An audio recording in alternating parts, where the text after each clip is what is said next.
KBS 1라디오 신성원의 오늘 세계는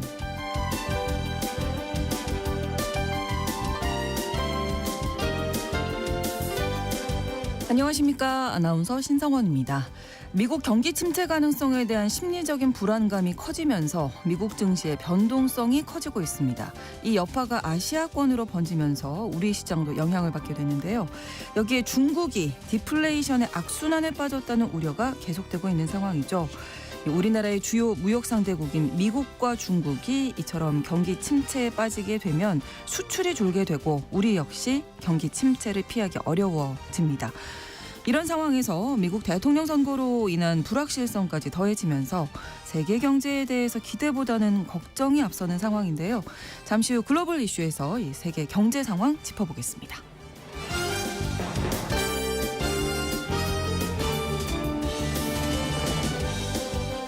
오늘 주목할 국제사회 뉴스는 헤드라인 뉴스와 키워드로 정리해드립니다. 통신원 취재수첩, 오늘은 중국에서 준비하고 있는데요. 중국 최대 명절 중 하나인 중추절은 우리의 추석과 비슷하죠. 중국도 하지만 명절 분위기가 예전만 못하다고 합니다. 비싼 선물 대신 가성비 선물을 찾고요. 여행도 장거리 여행은 피한다고 합니다. 자세한 소식 통신원 연결해서 전해드리겠습니다. 9월 10일 목요일 KBS 1라디오 신성원의 오늘 세계는 시작합니다.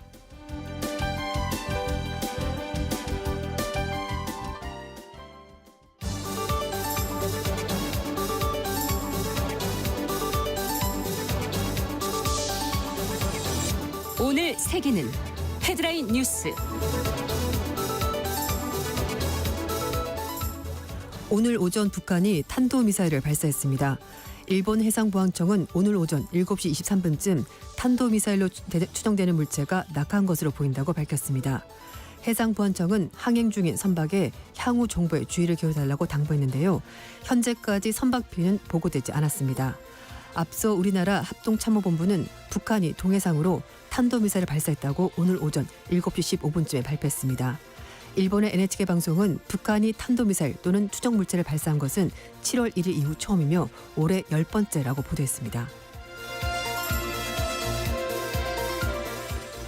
미국 대선 후보 첫 TV 토론을 지켜본 시청자의 3분의 2가 카멜라 해리스 부통령의 손을 들어줬습니다.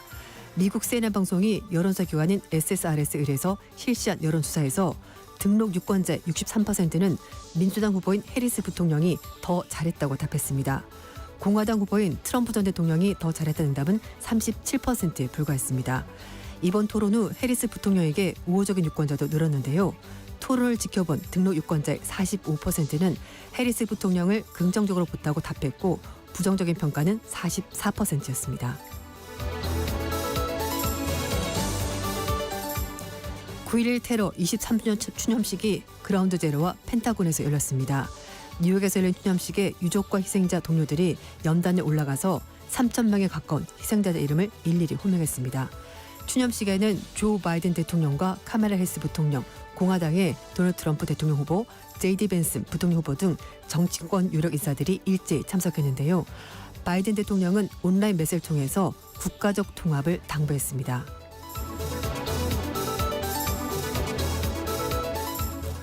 주한 미군을 지휘하는 한미연합사령관이 교체됐습니다. 미 국방부는 11일 조 바이든 대통령이 제이비어 T. 브런슨 육군 중장을 한미연합사령관으로 지명했다고 밝혔습니다. 이번 인사는 폴 러케머라 주한미군 사령관의 임기가 만료되면서 이뤄졌는데요. 러케머라 사령관은 2021년 7월 달부터 주한미군과 연합사를 이끌어왔습니다. 통상 주한미군 사령관은 4성 장군 중에서 임명되는데 이번에는 3성 장군을 승진시켜서 임명했습니다. 연합사령관은 주한미군 사령관과 유엔사 사령관을 겸하며 연합사령관은 상원 인준이 필요합니다. 슈퍼 태풍 야기가 강타한 베트남에서 폭우가 계속되면서 사망, 실종자가 300명에 근접했습니다. 베트남 정부는 지난 7일 태풍 야기가 베트남에 상륙한 이후 11일까지 최소 155명이 숨졌고 141명이 실종된 것으로 잠정 집계했습니다. 수도 하노이는 폭우가 계속되면서 홍강 수위가 20년 만에 최고 수준까지 올라가면서 하노이 곳곳이 물에 잠기고 주민들이 대피했습니다.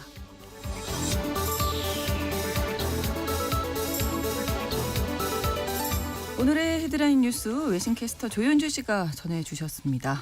이번에는 키워드로 정리한 국제사회 뉴스를 함께 살펴보겠습니다. 첫 번째 키워드인데요. 창에 뚫림 방패. 예. 네.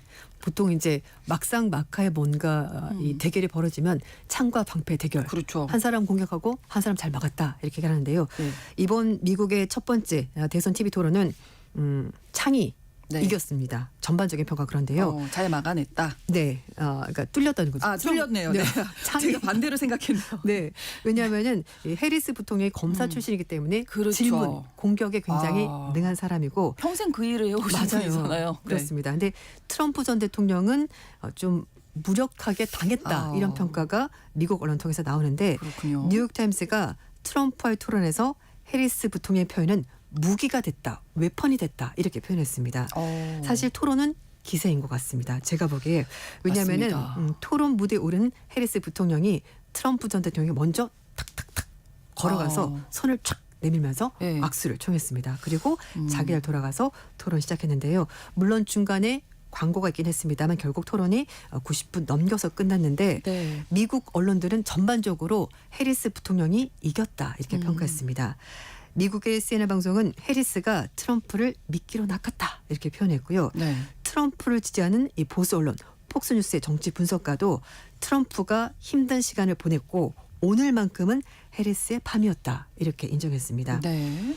지난 6월 달에 첫 번째 토론에서는 분위기가 완전히 달랐죠. 그렇죠. 그렇죠? 완전 반대였죠. 네. 트럼프 전 대통령이 상대적으로 조 바이든 대통령에 비해서 젊어 보였고 그리고 그렇죠.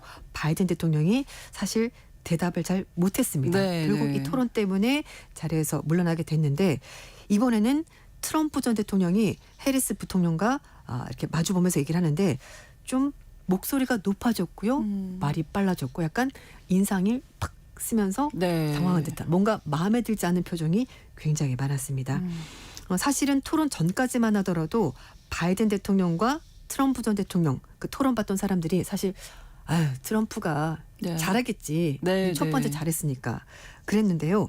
사실 또 해리스 부통령이 생방송 토론 경험이 없었기 없죠. 때문에 네, 네, 밀릴 맞아요. 거다라고 말했는데 막상 뚜껑을 열어봤더니 해리스 부통령의 갈고 닦은 창이 굉장히 날카롭습니다. 제대로 실력을 발휘했다. 네, 그래서 네. 낙태권 제한이라든지 2020년 대선 그 패배 후에 여러 가지 문제점 이런 것들을 잘 꼬집어냈고요. 거기에다가 트럼프 전 대통령이 팩트에 근거하지 않고 특유의 좀 자기 마음대로 말하는 그런 것들이 중간에 계속 걸리면서 네. 좀 말렸다 이런 네. 표현 써드리는지 모르겠습니다. 어쨌든 네, 네. 해리스 부통령이 토론을 끌고 나갔다 이런 평가가 전반적으로 많았습니다. 네. 특히 해리스 부통령 검사 출신답게 법적인 문제를 끌고 들어갔습니다. 그렇죠. 네, 성인물 배우와 좀 성추문 사건 이런 네, 거에 대해서 네. 사법 리스크 조목조목 따졌고요.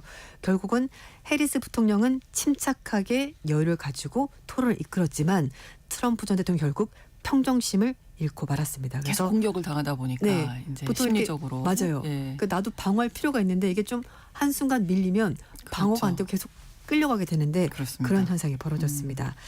그래서 해리스 캠프 측에서 토론 끝나고 나서 10월 달에 한번 토론 더 하시죠. 라고 자신감을 완전히 예, 얻었네요. 트럼프 측에 제안했는데 네. 트럼프 측은 잘 모르겠다 이렇게 대답하면서 한 발 물러났습니다.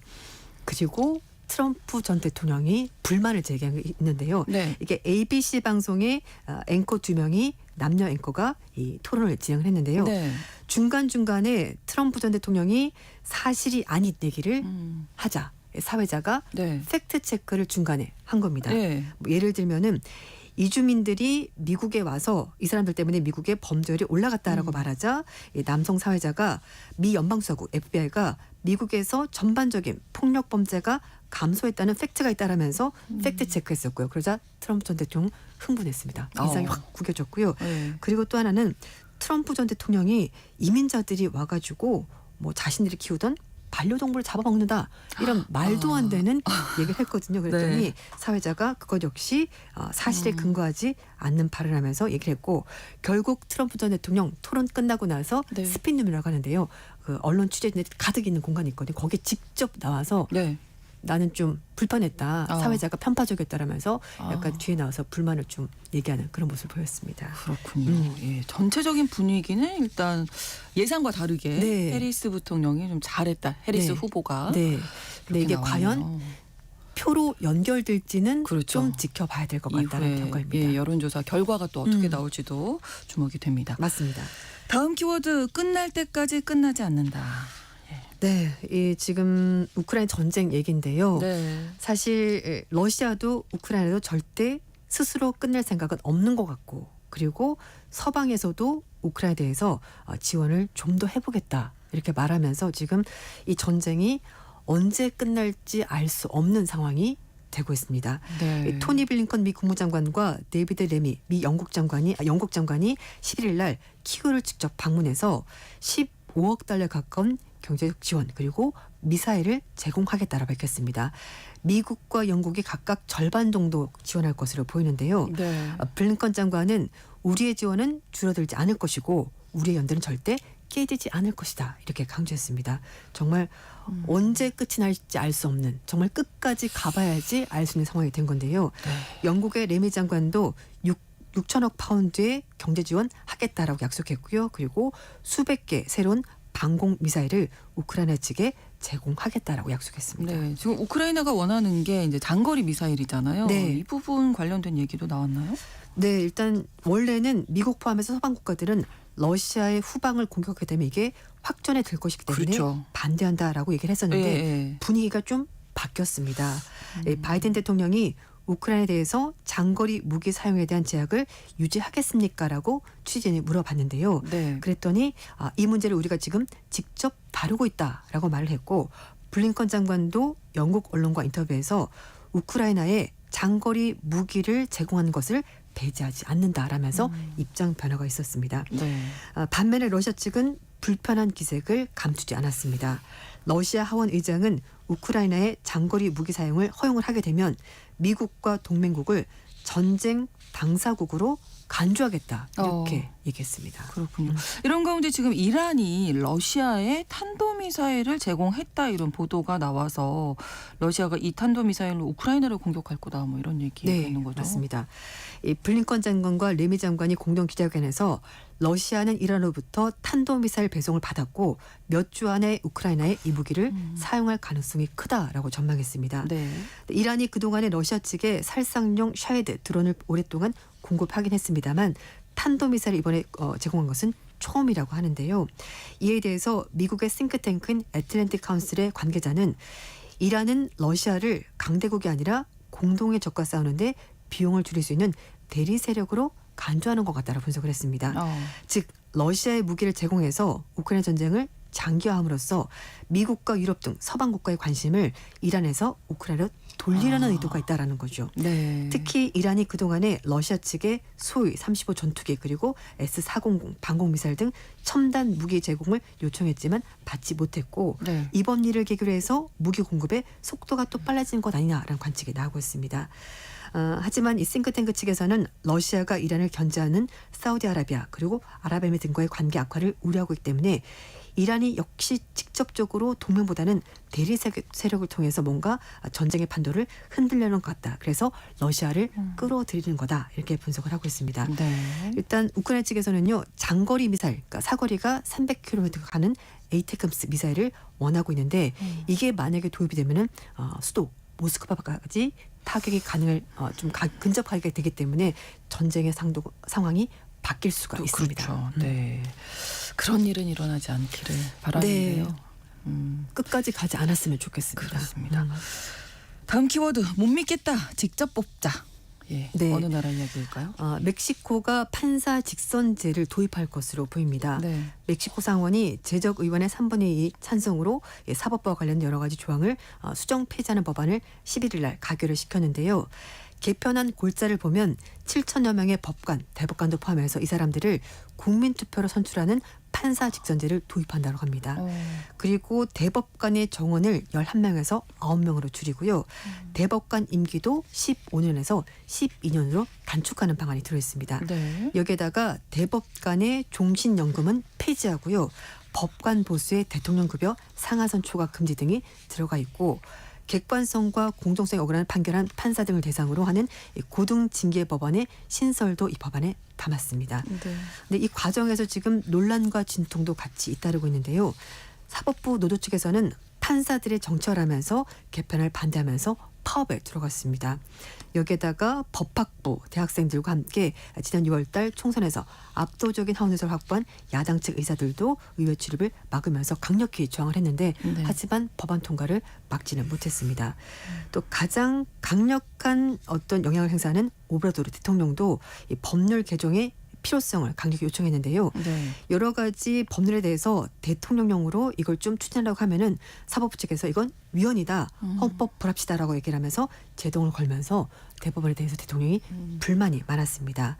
오브라 대통령은 최고 권력자를 비하하는 일부 사법부 구성안에 대해서 불만을 제기하면서 수시로 대법관을 비판했고 대법원이 야당을 옹호하는 세력 아니라면서 불만을 제기했습니다. 네. 이런 가운데 멕시코 상원 밖에서는 법관들, 사법부 직원들이 상하원을 동시에 성토하면서 시위를 이어갈 것으로 보여서 당분간 내부 반발이 심화될 것으로 보입니다. 갈등이 계속될 네. 것 같습니다.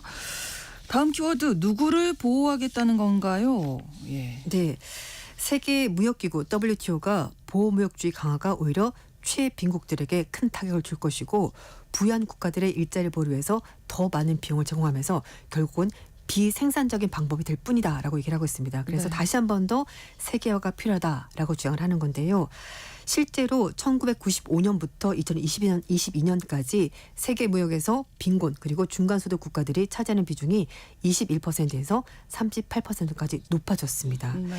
세계 무역에서 이들 국가 간의 무역을 차지하는 비중도 5%에서 19%까지 늘었고요.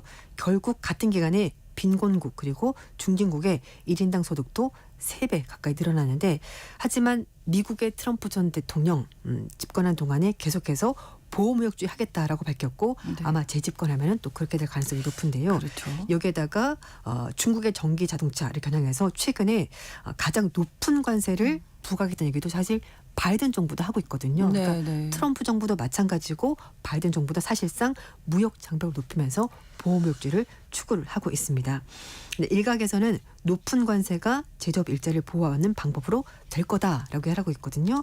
특히 코로나19가 대유행 때문에 공급망이 붕괴되고 나서 경제 회복력 보장 방안으로 무역 장벽을 높이는 것이 맞다라는 주장이 있었는데 네. 내 세계 무역기구는 사실 그렇지가 그렇지 않다. 않다라고. 오히려 강대국 잘 사는 나라들도 손해를 볼 수밖에 없다고 얘기를 하는 건데 이렇게 보다 나은 기술 접근을 위해서 외국인 투자, 무역에 의존하는 빈곤 국가들은 이런 무역 장벽 때문에 가장 큰 피해를 볼 것이고 강대국들도 마찬가지다라고 주장을 하는 겁니다. 네.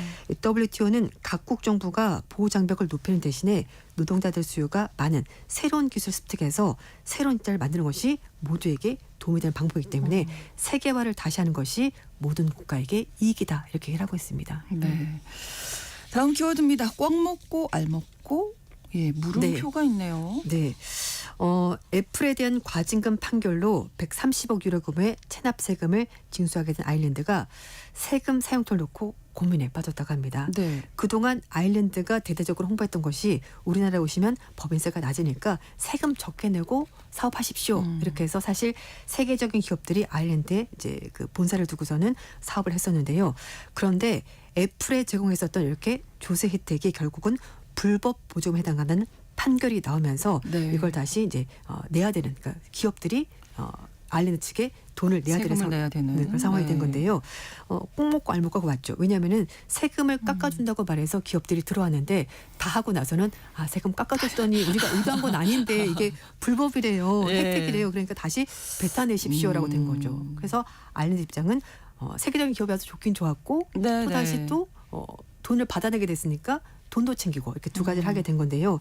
어쨌든 아일랜드가 유럽연합의 최고 법원인 유럽사법재판소가 아일랜드 정부가 지난 수십 년간 130억 유로 상당의 불법적인 법인세 혜택을 제공했다라면서 결국은 이걸 이제 애플이 국가 측에 다시 돈을 내야 된다라고 판단하게 된 건데 네. 아일랜드 정부는 이번 애플로부터 걷게 된 세금 체납을 극심한 주택난 그리고 에너지난, 식수 그리고 여러 가지 사회 기반 시설에 사용해야 된다는 여론의 압박을 받고 있다고 합니다. 네. 그런데 국가 입장이 좀 난처하죠. 왜냐하면은 우리나라에 오시면 세금이 쌉니다라고 홍보를 해서 기업들이 왔는데 이게 불법이래요. 그러니까 다시 돈 내세요라고 하니까 나라에 좀 체면이 조금 이미지가, 난처한 입장이 네. 됐죠. 되는데 네. 근데 사실 속으로는 예. 좋죠.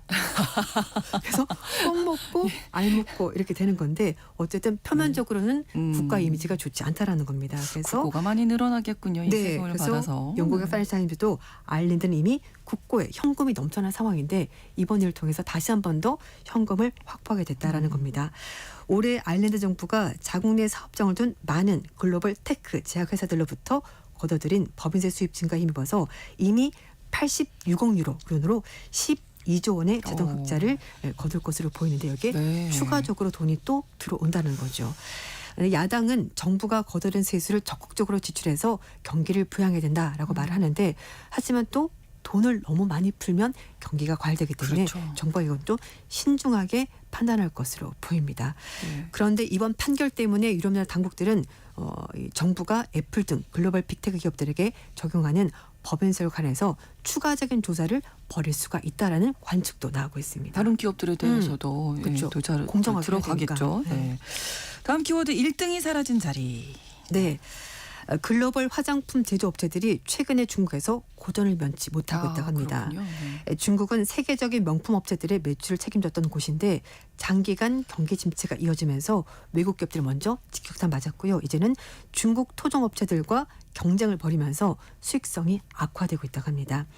월세저널 보도에 따르면 최근에 글로벌 화장품 브랜드들의 주가가 계속 떨어지고 있다고 하는데요. 네. 미국의 화장품 기업인 에스티로더가 2020년 초 대비해서 시가총액의 4분의 3이 사라졌다고 합니다. 제가 사실 이 기업 주식을 샀었거든요. 자꾸 빠지더라고요.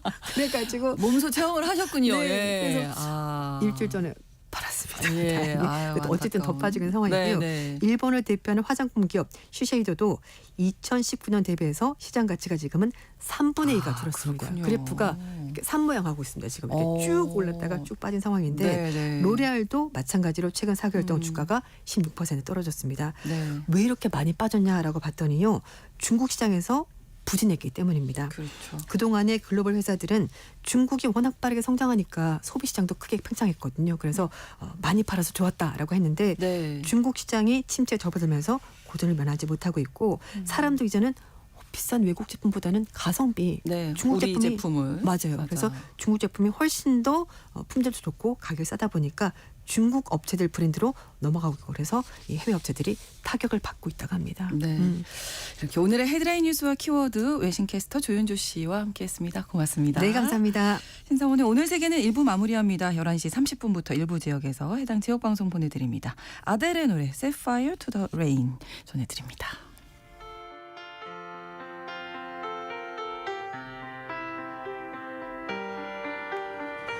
I let it fall, my heart, and as it fell, you rose to claim it. It was dark, and I was over, until you kissed my lips and you saved me. My hands, they were strong, but my knees were far too weak.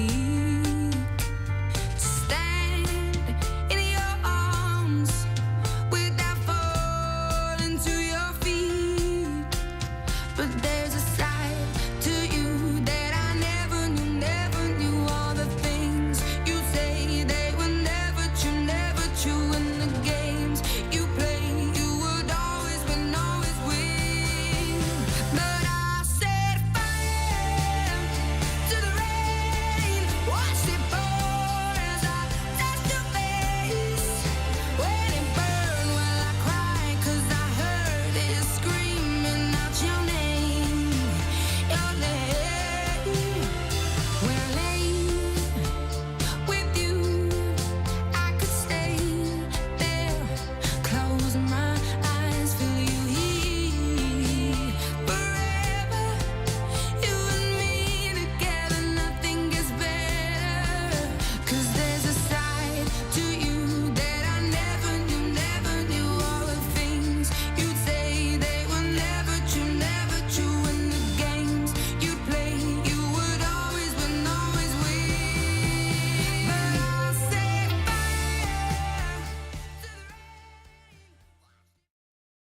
지금 시각은 11시 30분입니다.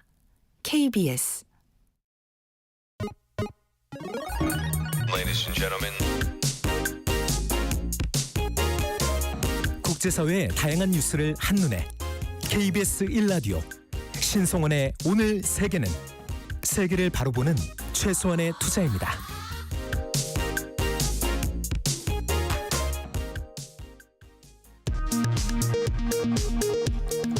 이 시각 라디오 정보센터 뉴스입니다. 장상윤 사회수석 비서관은 의료계가 대화 조건으로 제시한 대통령의 사과와 책임자 문책 요구에 대해 개혁의 동력을 떨어뜨릴 수 있다고 말했습니다. 강희경 서울의대 서울대병원 교수협의회 비상대책위원장은 정부의 입장이 바뀌어야 사태가 해결된다고 밝혔습니다. 국민의힘 한동훈 대표는 더불어민주당을 향해 여야 의정협의체에 적극적으로 참여해달라고 촉구했습니다. 더불어민주당 진성준 정책위 의장은 의료계 대표의 참여가 없는 식물협의체 발족은 의미가 없다고 밝혔습니다. 지난해 7월 서울 관악구 신림동에서 대낮에 흉기 난동을 벌여 4명의 사상자를 낸 조선에게 무기징역이 확정됐습니다. 파리바게트 제빵기사들에게 민주노총 탈퇴를 강요한 혐의 등으로 구속 기소된 허영인 SPC 회장이 구속 5개월 만에 보석으로 석방됩니다. 지난달 6일 제주대학교 공사 현장에서 50대 노동자가 구조물 낙하사고로 숨진 사실이 뒤늦게 확인됐습니다. 제주대에서는 지난 2022년 2월에도 50대 노동자가 사고로 숨졌습니다. 해외 직구 플랫폼에서 판매 중인 보디페이팅 제품 중 일부에서 기준치의 90배가 넘는 납성분이 검출됐습니다. 우리은행에 이어 신한은행도 주택 보유자와 신규 분양 관련 전세자금 대출을 원칙적으로 막기로 했습니다. 지금까지 라디오 정보센터 뉴스 정한나였습니다.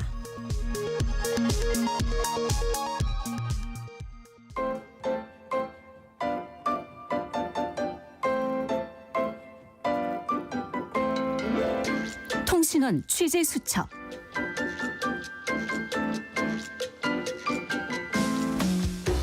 추석이 벌써 다음 주로 다가왔습니다. 중국에서도 이 추석을 중추절이라고 하면서 설 다음으로 중요하게 여기는데요. 오늘은 통신원 취재 수첩 중추절을 앞둔 중국 현지 분위기 전해드리겠습니다. 베이징 송문규 통신원 연결합니다. 안녕하세요. 네, 안녕하십니까. 베이징입니다. 네, 중국의 이 중추절, 한국의 추석과 어떤 점이 다른가요? 네, 우리도 추석을 중추가절이라고 하죠. 네. 이는 음력 7, 8, 9월 중 8월이 가을의 중간이고 15일이 8월의 중간이므로 가을의 한가운데라는 의미에서 중추절이라고 부르게 되었는데요. 네. 명절을 맞아서 가족과 모여서 음식을 나눠 먹는 것은 우리의 추석과 비슷하지만 추석 때 조상께 차례를 지내는 우리와 달리 중국은 밤에 달의 제사를 지냈습니다. 가족들이 한자리에 둥글게 모여 앉아서 화목하게 보내는 날이라는 의미에서团圆节라고도 부릅니다. 네. 우리의 추석 대표 음식이 송편이라면 중국은 월병을 먹는데요. 네. 동그란 형태의 다양한 무늬를 하고 있습니다. 물론 중국이 워낙 넓어서 지역에 따라 월병의 맛이 어느 곳은 약간 짜고 어느 곳은 약간 더 달고 하는 식으로 지역마다 다릅니다. 네. 중국에서 만약에 월병을 살 일이 있다면 구매하기 전에 어떤 맛인지 물어보는 게 좋습니다. 그렇군요. 중국에서는 중추절이 1966년 문화대혁명 이후 단절되었다가 2008년부터 법정 공휴일로 지정되었습니다. 이렇게 중추절이 격상된 것은 한국이 중국보다 더욱 추석을 중요하게 여기는 데에 대한 자기 반성과 견제 등이 반영되는 등 여러 복잡한 이유가 있었다고 분석됩니다. 네, 중국도 이제 중추절 되면 이제 대목일 것 같은데 지금 분위기는 어떻습니까? 올해 중국의 중추절 공식 연휴는 9월 15일부터 9월 17일까지 총 3일간으로 한국보다 하루가 짧은데요. 네. 또 중국은 연휴 때마다 대체 휴무가 아닌 대체 근무일이 있어서 연휴 전이나 후에 주말에 근무하는 문화가 있습니다. 게다가 10여일 후엔 일주일간 국경절 연휴가 곧 있어서 중추절보다 국경절에 대한 기대감이 몰려 있습니다. 네. 더불어 국경절에 대해서 말씀드리자면 네네. 1949년 10월 1일 중국 공산당이 중화민국 정부를 몰아내고 천안문 광장에서 중화인민공화국 수립을 선포한 날로 네. 중국의 건국기념일로 음력설과 함께 중국의 양대 최대의 명절로 기념하는 날입니다. 네. 날은 설과 함께 1년에 2번 맞는 일주일간의 황금주가 시작되는 날로 이때는 많은 중국인들이 해외여행이나 국내 여행을 떠나기 때문에 관광지는 인산이례를 이루며 전국이 시끌벅적해서 이때는 중국 여행이나 출장을 피해야 하는 것이 상식일 정도로 중국의 모든 네. 도시들이 붐비는 기간입니다. 네. 또 금년 추석은 연휴 기간이 짧아서 장거리 여행보다는 가까운 근거리 여행을 즐기는 사람들이 많습니다. 여행업계에서도 경기 침체로 인해 올해 추석 연휴 여행 예약률이 저조할 것이라고 예상하고 있습니다. 또 연휴 때마다 유명 여행지에서 인산인해를 이루는 장면이나 바가지 요금 요구, 사고 영상 등이 SNS를 통해 퍼지면서 중국 국내 여행지에 대한 피로감이 가중된 것도 원인 중 하나인 것 같습니다. 네. 또 여행업계에서는 이를 만회하려고 대도시 근교에 인파가 모이지 않는 새로운 관광 명소를 개발해서 할인 이벤트를 벌이는 등 여행 계획을 모으기 위해서 안간힘을 쓰고 있습니다. 네. 중국에서 이 중추절 선물로 월병이 유명하다고요. 네, 중추절 선물로는 월병이 아주 유명하죠. 기존에 쏠쏠한 재미를 봤던 고가의 전통 월병 선물 세트는 이제 그 인기가 많이 시들해졌고요. 네. 제가 업체에서 새롭게 개발한 초콜릿이나 과일 잼이 가미된 퓨전 월병을 판매하면서 이 가성비를 내세워서 공격적인 마케팅을 펼치고 있습니다. 또 중국 정부는 이 고질적인 여행지의 바가지 요금 징수 행위에 대해 엄단하겠다고 엄포를 놓으면서 네. 연휴 동안 여행지에 추가로 안전요원을 증원하도록 했다고 이를 적극 홍보하고 있습니다. 네. 반면에 전자상거래, 운송업계는 호황을 누리고 있다고요. 조금 온도차가 있네요. 관광업계랑 다르게. 네, 관광업계 특히 해외여행은 중국 정부가 아주 금지하지는 않지만 네. 이 애국 소비를 홍보하면서 국내 여행 쪽으로 유도를 하고 있어서 해외로 출국하는 여행객이 줄고 있고 국내 여행은 앞서 말씀드린 바와 같이 경제 위축으로 국내 장거리 여행에 사람들이 돈을 쓰지 않는 상황입니다. 네. 반면에 전자상거래는 고가 선물 세트에서 가성비 선물 세트로 이 소비 트렌드가 바뀌긴 했습니다만 주문량은 작년보다 늘어서 일단 양적 성장에는 문제가 없을 것으로 보입니다. 네. 중국은 이 가격 경쟁력을 무기로 한국을 비롯한 해외 진출을 적극적으로 진행해서 이 중국 전자상거래 업체와 물류업체는 이 늘어나는 물량에 즐거운 비명을 지르고 있는 상황입니다. 그래서 두 업계가 느끼는 온도차는 매우 확연합니다. 네. 중국 이제 경기 침체 이야기 저희 이 시간에도 많이 전해드렸습니다만은 우리 현지 교민들이 어떻게 느끼시는지 교민사회 분위기는 어떻습니까? 네, 이 교민사회도 직접적으로 영향을 많이 받습니다. 네. 한인회에서는 코로나 때도 명절 때 교민들이 모여서 이 식사하는 자리를 마련해서 친목을 다지는 행사를 진행했는데요. 웬일인지 올해 추석은 이 예상과 인원 부족으로 명절 행사를 일절 계획하고 있지 않는다고 밝혔습니다. 이런 모습은 코로나 때와는 달리 한국으로 이제 귀국하는 것이 수월해지면서 대부분 교민분들이 추석을 한국에서 보내기 때문인 것으로 보입니다. 네. 중국인들과 우리 교민 구분할 것 없이 역대 가장 나빴다고 손꼽히는 게 23년도 중추절이었는데 올해 중추절 상황은 더 안 좋은 것 같습니다. 그렇군요. 가장 여유 있고 풍성해야 이 한가위가 무색해지는 것 같아서 좀 안타까운 마음이 듭니다. 네, 경기가 좀 빨리 회복이 돼야 할 텐데요. 그래야 또 활기를 되찾을 수 있지 않을까 싶습니다. 오늘 소식 잘 들었습니다. 네, 감사합니다. 네, 중국의 중추절 풍경 베이징 송문규 통신원이 전해드렸습니다.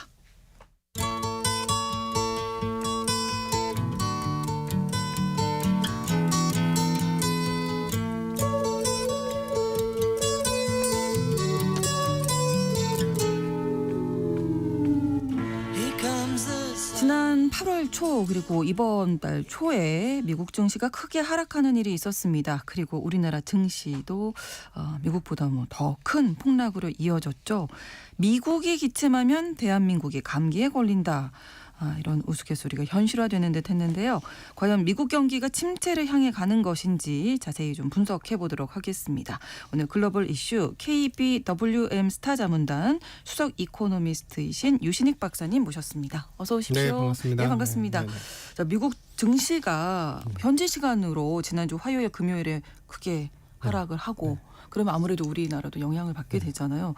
이게 미국 고용 지표가 기대보다 낮게 나왔기 때문이라는데 이게 어떤 얘기인지 좀 설명 부탁드릴게요. 우선 대전제를 우리 하나 좀 짚고 넘어가야 될 게 미국의 증시는 너무 많이 올랐습니다. 너무 많이 올랐어요. 지금 상황이 네, 그래서 경기 침체가 아니더라 하더라도 사실은 변동이나 주가의 조정이 충분히 올 수 있는 구간이었고 그런데 그 빌미로 우리는 이제 미국의 엔비디아, 뭐 AI 기업들한테 항상 A+++를 받기를 원하는 거죠.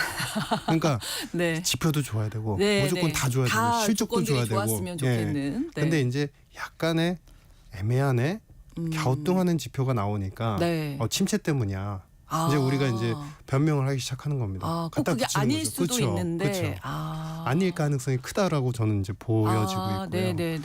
기본적으로 이제 항상 1등하던 A+++3+라고 할게요.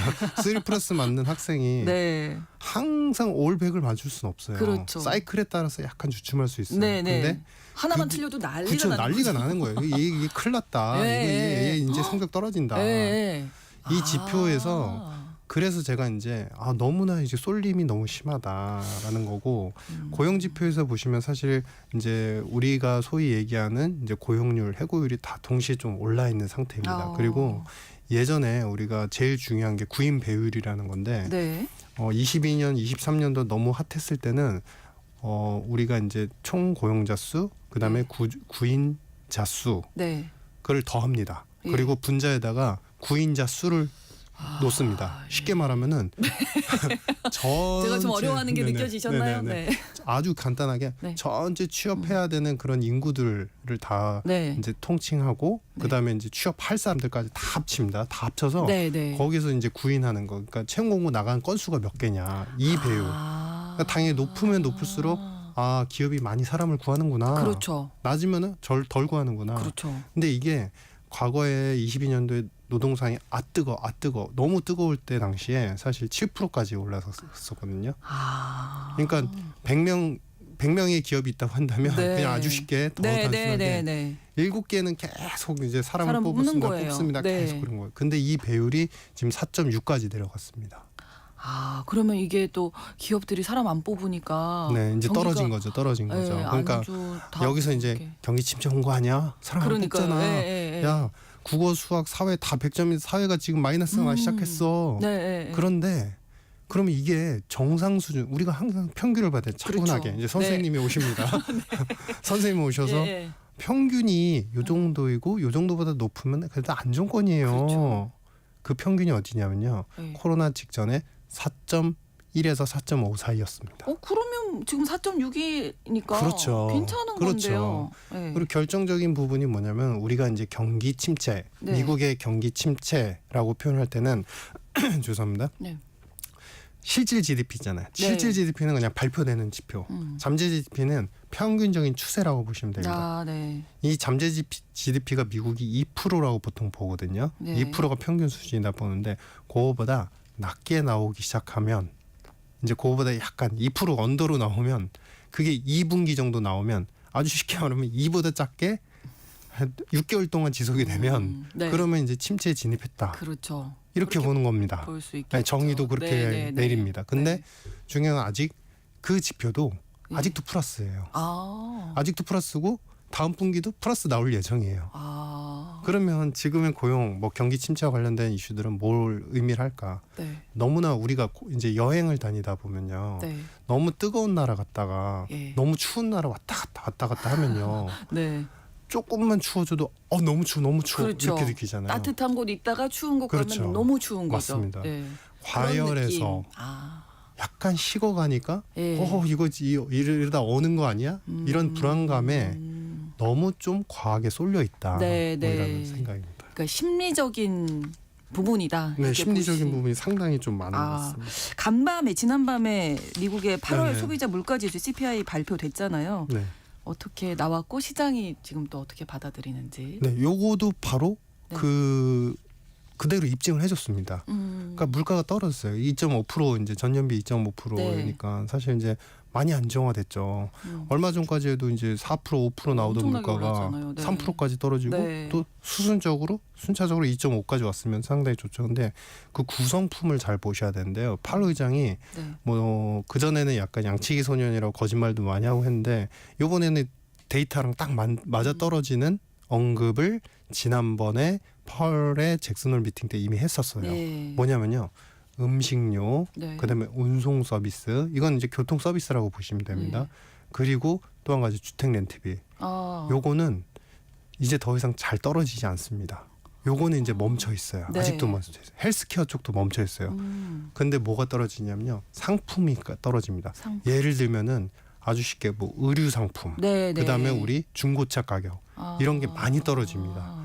그러니까 2.5까지 왔다. 그러면 이거를 뭘로 해석을 해야 되지? 네. 미국은 전형적인 서비스업 중심의 국가예요. 서비스업이 대다수를 그렇죠. 차지합니다. 그런데 서비스업의 물가까지도 많이 떨어진다는 거는 바로 진짜 침체가 올 수 있구나. 경제가 불안불안 흔들리는구나라고 볼 수 있는데 네. 그건 버텨줬고 제조업 상품 쪽이 많이 빠졌어요. 상품 쪽만. 그러면 우리가 다시 회고를 한번 해보겠습니다. 네. 22년, 23년도에 파월도 그렇고 재무부 옐런 장관도 항상 외쳤던 게 경제를 적당하게 쉽게 만들면서 네. 그러면서도 물가를 좀 잡는 게 우리의 목표다. 그렇죠. 어찌 보면 지금 상황이 그들의 목표가 그대로 달성된 거예요. 네. 그 과정 중에 네. 있다. 그렇죠. 근데 이제 그러면 해석을 해야 되는데 왜 그러면 시장은 불안해할까? 네. 이제 이렇게 볼 수도 있고 사람의 일들, 경제 일들 마찬가지입니다. 네. 이렇게 볼 수도 있고 저렇게 볼 수도 그렇죠. 있고. 근데 저는 이 코로나 시기가 독약이 됐던 것 같아요. 우리가 초심자의 행운이라고 해서 네. 주식 처음 투자해가지고 수익 엄청나게 나시면은 네. 그걸 못 잊는다고 하시잖아요. 그럴 것 같아요. 네. 바로 이게 어떤 현상이냐면요. 코로나 때 전방위적으로 정부도 그다음에 중앙은행도 돈을 너무 풀어서 모든 자산 가격이 뻥튀기가 되니까 그런 환경을 금융시장의 투자자들, 미국의 투자자들은 그런 걸 원하는 것 같아요. 그런데 그거를 이제는 다시 또 맛볼 수는 없죠. 그렇죠. 상황이 많이 달라졌으니까요. 그렇죠. 그러니까 네. 불안함을 계속 표출하면서 무언가를 원하는 그런 제스처들을 시장의 변동성으로 나타내고 있는 게 아니냐. 네. 이것과 침체 여부는 별개다 지금. 예. 뭐 이렇게 보여집니다. 그래도 어쨌든 이제 불안해하는 거잖아요, 시장이. 네네. 지금 미국이 기침을 하면 제가 앞서서도 말씀드렸지만 뭐 우리나라도 마찬가지로 있고 신흥국 자본시장이 감기에 걸린다 이런 얘기가 있습니다. 미국이 만약에 이제 경기 침체로 들어가게 되면 우리로서는 사실 지금 계속 어렵고 뭐 회복 제대로 하지는 못한 것 같은데 좀 영향을 많이 받을 수 있겠죠. 만약에 전제를 네. 미국이 침체로 간다면 네. 이 맞다면 네. 그러면 정말 당연히 힘들죠. 그렇죠. 정말 힘들어죠. 왜냐하면 2분기 우리 실질 GDP 나온 거 우리 숫자를 보시면요. 네. 2분기 GDP가 2.6% 정도가 나왔는데 네. 거기서요. 이제 대다수 2.6 이상을 성장하게 만든 게 뭐냐면요. 수출 쪽이었어요. 네. 재화의 수출 쪽이었어요. 순수출 쪽이었어요. 그러면 내수, 그러니까 우리가 수출 경기가 있고 내수 경기가 있잖아요. 내수는 마이너스를 기록했습니다. 수출이 견인을 했다. 그렇죠. 결국 아주 쉽게 표현하면은 내수 경기는 성장을 까먹을 정도로 네. 안 좋은 상태인데 수출이 잘 돼가지고 그나마 2.6이 나온 겁니다. 그런데 거기서 수출이 뭐가 잘 됐냐? 자동차도 잘 되고 디스플레이도 잘 됐는데 네. 사실 반도체가 제일 잘 됐습니다. 역시. 그러면 네. 반도체 관련해서는 뭐 여러 나라한테 수출하지만 미국한테도 상당 부분 수출하거든요. 그렇죠. 만약에 거기가 침체가 진짜 온다. 그럼 사실 그러면 영향 많이 너무 받겠네요. 힘들어지겠죠. 네. 그렇게 좀 봐야 한다. 다만 여기서 침체로 다음 가지는 않을 것 같습니다. 미국 예. 경제가. 미국 경제가 침체로 네네. 간다는 전제 하에는 우리가 네네네. 영향을 당연히 받겠지만 힘들겠지만. 지금 그렇게 네. 보지는 않으신다 이런 네네, 말씀이시고 사실 미국이 세계 경제에서 차지하는 비중이 워낙 크기 때문에 또 이런 얘기가 나오지 않나 싶은데요. 네. 그러면 뭐 유럽이나 뭐 신흥국들에게도 네. 당연히 영향이 가겠죠. 그렇죠. 영향이 많이 미국의 가겠죠. 경제가. 그렇죠. 그렇죠. 네. 그러니까 우리 이제 경제가 예전부터 22년도 전쟁 나면서부터 러시아 전쟁 나면서부터 네. 사실 그런 얘기들 표현하시잖아요. 블록화됐다. 네, 자기들끼리만 모진다. 그렇죠. 뭐 이런 표현을 하는데 그건 뭐냐면요. 신흥국. 신흥국은 결국에 우리나라도 한국은 신흥국이라고 표현하기는 애매하지만 결국 수출로 먹고 살아야 돼요. 근데 수출을 해야 된다는 거는 다자간 교육이 다 돼야 된다는 겁니다. 그렇죠. 그러니까 어느 나라에나 경쟁력 있는 우리의 상품을 수출할 수 있어야 되는데 네. 근데 사실 지금 미국도 이렇게 편먹은 몇몇 국가들하고만 교육을 하려고 하고 그것조차도 조건을 자신들의 입장에서 유리하게 바꾸고 있어요. 네. 그러면 만약에 미국이 지금 약간 이제 침체는 아니지만 저는 쉬는 구간, 약간 휴식 구간, 아주 쉽게 하면 연착륙 구간 뭐 이렇게 표현을 하거든요. 근데 네. 이 구간에서 그 전에도 미국이 뜨거워할 때도 그렇게 모든 나라들이 수출 혜택을 많이 보지는 못했어요. 왜냐하면 그만큼 블록. 그렇죠. 더 다른 의미의 블록으로 보면 닫고 있거든요. 모든 걸 다 닫고 있거든요. 그래서 그런 부분 때문에 신흥국 수출의 환경들은 가면 갈수록 사실 미국 경제의 여부와 좋고 나쁘고의 여부와 별개로 계속 힘들어질 가능성이 있다. 결국에는 답은 뭐냐면 경쟁력이고 전 세계적인 그리고 미국의 트렌드가 되는 반도체나 신성장 산업의 네. 제품 개발을 계속해야 되는 그러네요. 그런 상황인 겁니다. 네, 미국이 어떻게 되느냐가 너무나 중요해지는 네네네네. 거죠. 미국과 더불어서 우리가 이제 신경을 안 쓸 수가 없는 게 중국이잖아요. 네네. 아주 중요한 교역 상대국인데 지금 뭐 중국이 정말 좀 네. 경기 침체는 맞죠, 이쪽은? 경기가 많이 다운이 되어 있는 상태죠. 네. 그러니까 성장률 5%를 못 지키고 네. 4% 후반대가 나오고 있고 그래서 거시 지표로 보면 일단은 이 나라가 이제 다음에 또다시 5% 이상의 성장을 언제쯤 할 수 있을까 되게 불확실한 상황을 네. 맞습니다. 거기에다가 추가적으로 어떤 부분이 있냐면은 이제 내수에서 시진핑 체계를 갖춘 다음에 사실은 국민들의 신뢰가 너무 많이 깨졌어요.